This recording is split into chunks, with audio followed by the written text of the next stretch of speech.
दोस्तों सबसे पहले एक अपील, YouTube ने हर वीडियो में मुझे थैंक्स का ऑप्शन दिया है। इसके जरिए आप कम से कम और ज्यादा से ज्यादा जितना भी आर्थिक तौर पर मेरे चैनल को सपोर्ट करना चाहें कर सकते हैं। वो कहते हैं ना कि अगर आप बबूल का पेड़ उगा रहे हैं तो फूल कहां से होंगे। एग्जैक्टली कुछ ऐसा ही हो गया बीजेपी के प्रवक्ता गौरव भाटिया के साथ। दोस्तों गौरव भाटिया बीजेपी के बड़े प्रवक्ताओं में से आज गिने जाते हैं। हर शाम वो किसी ना किसी चैनल की डिबेट में बैठकर किसी को भी राष्ट्र विरोधी, धर्म विरोधी या इंडिया विरोधी, भारत विरोधी घोषित करते हैं। लेकिन एग्जैक्टली उनके साथ अंधभक्तों ने ऐसा कर दिया। जी हाँ, बीजेपी के आधिकारिक प्रवक्ता जो हर दिन राष्ट्र और देश की बात करते हैं, उन्हें देश विरोधी नहीं, ये घोषित कर दिया गया कि वो पाकिस्तान चले जाएं।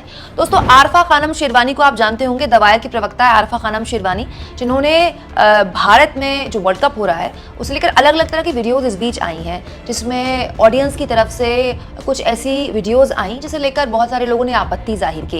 उन वीडियोस पर, उस तरह की खबरों पर आरफा खानम शेरवानी ने आपत्ति जाहिर करते हुए कहा कि ये बहुत ही दुखद है कि भारत के लोग इस तरह की हूटिंग कर रहे हैं, इस तरह की नारेबाजी कर रहे हैं। जिस पर जानते हैं किसने रिएक्ट किया? पाकिस्तान के क्रिकेटर ने। दोस्तों पाकिस्तान के क्रिकेटर दानिश कनेरिया ने हमारी भारत की पत्रकार आरफा खानम शेरवानी के ट्वीट को रिट्वीट करते हुए कहा कि अगर उन्हें भारत से ज्यादा दिक्कत है तो पाकिस्तान आ जाएं। लेकिन कहानी में ट्विस्ट तब आया जब पाकिस्तान के क्रिकेटर जो भारत के पत्रकार पर कटाक्ष कर रहे थे, उन पर कटाक्ष कर दिया बीजेपी के प्रवक्ता गौरव भाटिया ने दानिश कनेरिया पर कटाक्ष करते हुए कहा कि भाई हमारे आपस में जो भी मतभेद हैं वो हम आपस में सुलझाएंगे, लेकिन राष्ट्र के तौर पर, नागरिक के तौर पर हम एक दूसरे के साथ खड़े हैं, आप अपना घर संभालिए। गौरव भाटिया ने कोई गलत बात तो नहीं बोली। एक नागरिक जिसके आपस में वैचारिक तौर पर मतभेद होते हैं, अगर दूसरे देश का नागरिक उसी नागरिक को कुछ बोले तो जाहिर तौर पर देश के नागरिक उसके लिए साथ खड़े हो जाते हैं अपने वैचारिक मतभेद भुलाकर। लेकिन उसके बाद गौरव भाटिया ने जैसे ही आरफा खानम शेरवानी को लेकर उनके साथ स्टैंड लिया, अंधभक्तों के बीच में जबरदस्त तरीके से देखिए कैसे कंपटीशन हो गया गौरव भाटिया को कोसने का।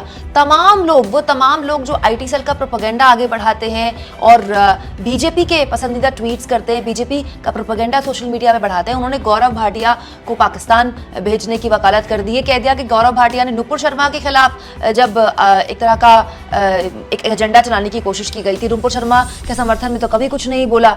मतलब ऐसे एक दो नहीं, हजारों ट्वीट्स की झड़ी लग गई। हालत ये हो गई दोस्तों कि सोशल मीडिया में गौरव भाटिया ट्रेंड करने लगा।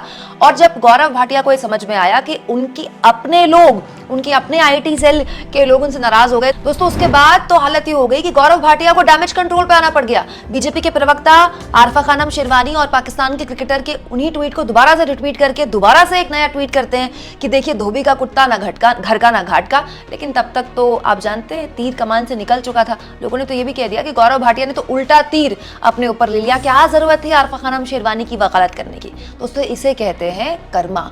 मतलब कि आप जैसा दूसरों के साथ करते हैं ना, हर दिन टेलीविजन चैनल्स में बैठकर तू राष्ट्र विरोधी, तू इंडिया विरोधी, तू भारत विरोधी, एग्जैक्टली आपके साथ हो गया। गौरव भाटिया ने जो किया कुछ गलत नहीं किया। पाकिस्तानी क्रिकेटर हमारे किसी पत्रकार को बोलेगा तो कोई भी ये बात बोलेगा, लेकिन क्योंकि आप दूसरों के साथ ये करते हैं तो आपके साथ भी वो हो गया। दोस्तों यहाँ पर कहने का मतलब मेरा ये है कि ये जो अंधभक्तों की फौज है ना, ये किसी को नहीं बख्शती, उनको भी नहीं बख्शती जो खुद उनके खेमे से आते हैं। दोस्तों बीजेपी प्रवक्ता गौरव भाटिया की इतनी जबरदस्त ट्रोलिंग पर आप क्या सोचते हैं? कमेंट बॉक्स में जरूर लिखें और जितना हो सके चैनल को शेयर भी करें और सब्सक्राइब भी।